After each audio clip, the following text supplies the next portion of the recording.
I enjoyed this morning, and in the spirit of the WEF exhortation, I would like to continue this conversation. My starting point is quite simple, that there is an inflection taking place. And we are at a point of great opportunity, not just for the Czech Republic, but for Europe and indeed the global economy. But there is also, as well as an inflection in material things, economics, technology, we are undergoing an inflection in the way we think about the world. And what I want to do today in the 15 minutes that I've been allocated is to talk about the inflection in the way we think. Because, of course, all our analysis, everything we teach, the concepts we work with are based upon the way we see the world and the theory that we actually use.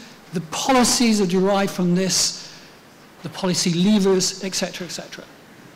So I want to talk about this to draw out some hopefully meaningful conclusions. I'm going to start with theory, I'm going to start with conceptualization, I want to end with some policy prescriptions, not in the sense that the WEF see them, because I want to challenge some of that way of thinking, but hopefully they will be appropriate to where we are now, here located in the global economy, in the space known as the Czech Republic. I think I know how to operate this. Yes. My argument today is very simple. Roman said, keep it simple. It is simple. That enhancing national competitiveness is about power.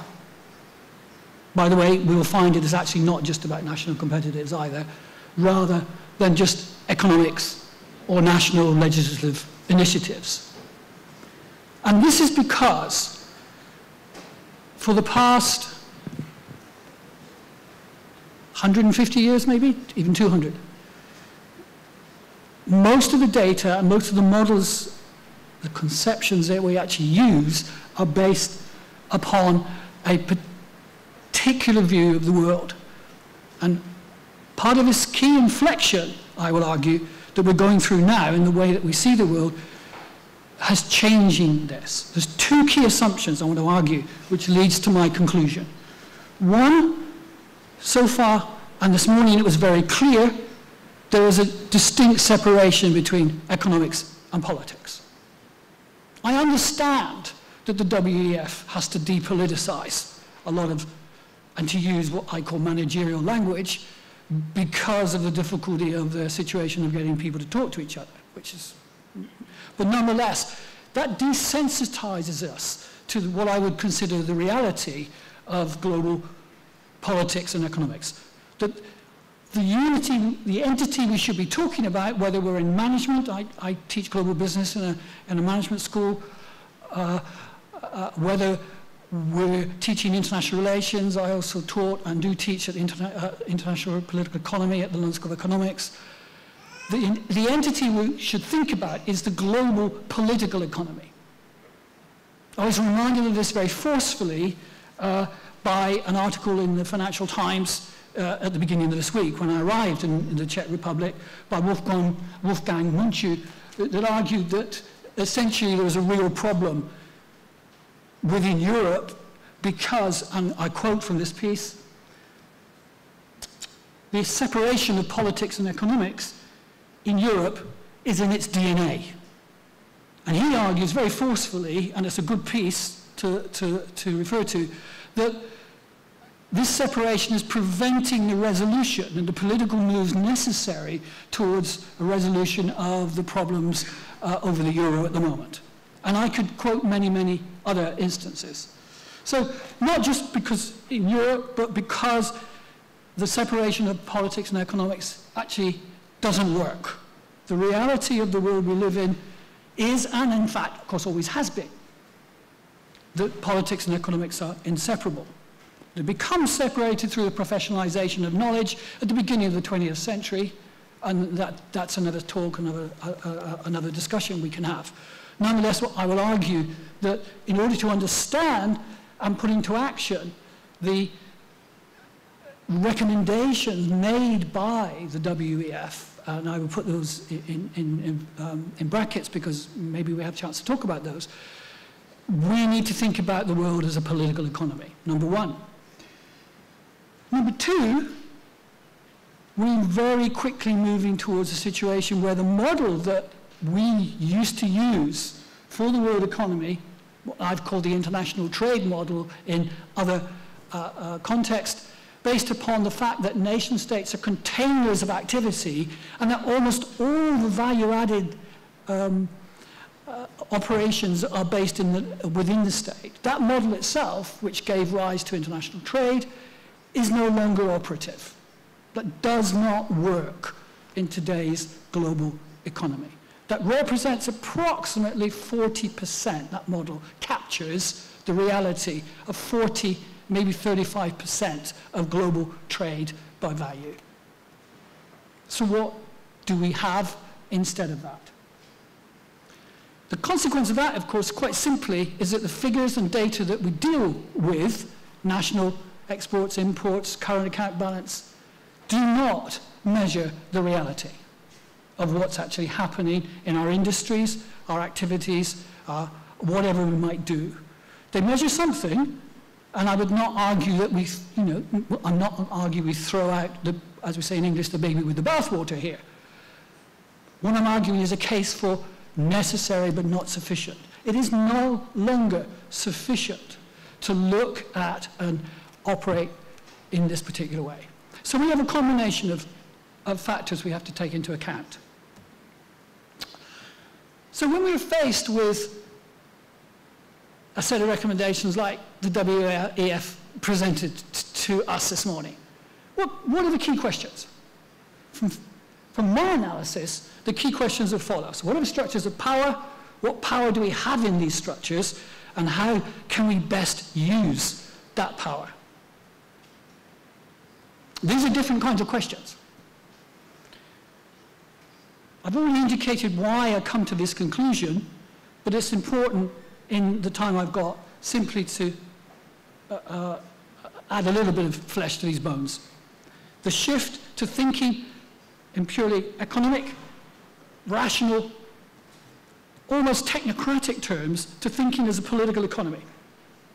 I did notice that the elephant in the room this morning, despite the presence of a minister, deputy minister, was power and politics. This is the unspoken dimension, it seems to me. We've also moved from an international economy to one which is characterized by global production. We could probably talk about that in terms of global corporations, but in fact, of course, the old world of global corporations in the 70s and 80s have been transcended now by the activities of what we call global value chains or global production networks. And at the point at which a national political economy's manufacturing of intermediate goods and things like this, and I'll come back to this later, goes up past a certain level, we clearly have to engage with these structures as well. So they become important structures in our analysis, in the way that we actually begin to conceptualize and theorize the reality prior to thinking as to what policy responses are appropriate. The final why, part of the why, is that I've observed and been part of through my consultancy. I live in China for 3 or 4 months of a year, for the past 20 years, actually. The process by which the locus and nature of power has changed because of these changes in the structures. By the way, that is not to say that the international economy was ever neutral. It's a starting point for people in my field to make the assumption that the rules of international trade are set up because it's in the interest of the dominant political groupings. And as we certainly saw that in the WTO, we saw it earlier in the Bretton Woods agreements, and we see it in the transition to American bargaining away from trade, where they lost their competitive advantage, towards services and now insurance, et cetera, et cetera. I've been present in some of those negotiations, and the interest is very, very clear. These three whys, if you like, are very important. The locus of power, first of all, and this is really important because once you start tracing through the locus of power, if you accept that power is relevant, once you start tracing through that locus, it becomes clear that you have a much more complex system. And even for simple, in inverted commas, simple national legislation, you have an enormous range of other considerations as well. So we go from a power structure essentially dominated in state-to-state interactions. The economic version is arm's length trade, to a more complex situation with international governmental organizations. Obviously, the membership of the European Union is crucial here. That moderates and mediates and enables new power to be used. It needs to be used intelligently, of course. To the admission and the growth, initially by the United States, of the transnational corporations, often called multinationals. I prefer to call them transnationals because that's the essence of their economic activity, across the state itself. And we're familiar with, all the stuff on states, transnational relations, bargaining, and of course that immediately indicates, certainly to my mind, that we should think about the power relationship between the transnational corporations themselves. It's not simply economic relationships. These are not technocratic or rational negotiations in terms of the relationships, pricing, et cetera, et cetera. And certainly the work that we've done on the bargaining between the transnationals that came in to the Eastern European states post-1989 indicates that the transnationals got far better terms of access than they deserved, basically. And we can have an interesting discussion about the reason for that, but we're moving on.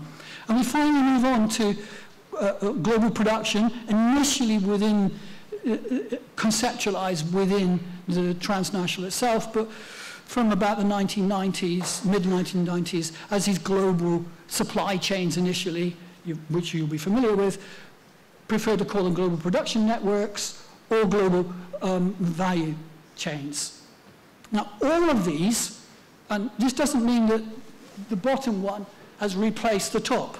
What we have is a highly complex series of structures which interact with each other continuously and dynamically, and sometimes certainly not in the same direction, of each one of these layers.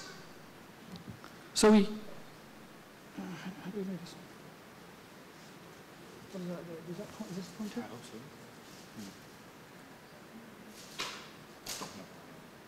Okay. Sorry. Followed by technology again. As we move from state to complex RGOs, to negotiation with states and transnationals, understanding the power relationships between the transnationals, to global production, they don't replace existing structures of power. They are built and make the reality more complex to negotiate through. The nature of power in itself, of course, changes during this time. And I'm forcibly reminded during the discussion this morning that all bets are off in terms of competitiveness if the current relationship with Russia breaks down. We have a different agenda if we move into a new Cold War, which is a calculated risk, of course. So. We move from power as resources to a relational concept of power to a notion of structural power introduced by my colleague Susan Strange at London School of Economics, where we talk about the world economy in terms of these particular structures. Each one has a very specific logic and very specific membership. And the example she always used to use in terms of global finance, for example, was that Switzerland, right at the top for competitiveness, is a key player in the global finance structure, but doesn't really enter into the global security structure. So it's, you have what we call differential membership of these structures. Now this was an early attempt to disaggregate the global political economy in a way that we could make sense of it. And finally, of course, we have, and I'm conscious my time is going very fast, we have the phenomenon of soft power. Now, the rector here was actually talking about soft power this morning when she said you've got to attract people. How do you attract people? Well, you shape their preferences. Marketing would call it branding. I would call it an exercise in soft power. Soft power rests on the ability to shape the preferences of others. The Americans are very concerned about this because, and this is where the debate comes from Joseph Nye, the American scholar. But nonetheless, we all engage in this, and it's really important. The overall, my overall conclusions from this is, of course, it is really important for us. If we look at implementing any recommendations to move a national political economy up the competitiveness, if you still think that national competitiveness is the answer to this, which I have serious doubts myself, but to continue the debate from this morning, then you've got to take account of how you do this, and how you do this depends upon what you see as the key structures of the world, and how much power you have within these key structures. The Czech Republic is powerful in some key structures, but not powerful in others. There are policies, collaboration, alliances, etc. you can build in, but unless you identify those key structures, you may as well be throwing away all the effort, money, resources that you put in to any policies. Again, this is not to say that a general policy of uplifting education standards, concentrating on engineering, mathematics are necessarily bad. In fact, I think they're absolutely good. Remember, this is an argument of necessary and sufficient. We need to go beyond simply thinking about this as the application of national solutions, because it's much more complicated than that. The new non-traditional model of how territorial political economy fits into the global political economy means a number of things. First of all, you need to focus on added value.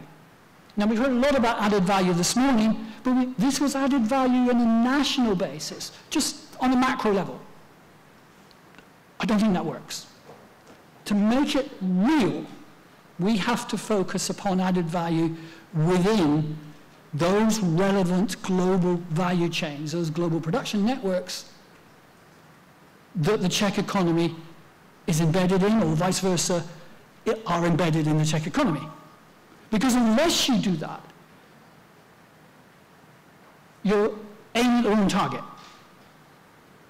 You can raise levels, the innovation, et cetera, that the WEF talked about this morning. But unless you focus this more and use that knowledge to change the power balances within the global value chains, the GPNs, then you're wasting resources, essentially.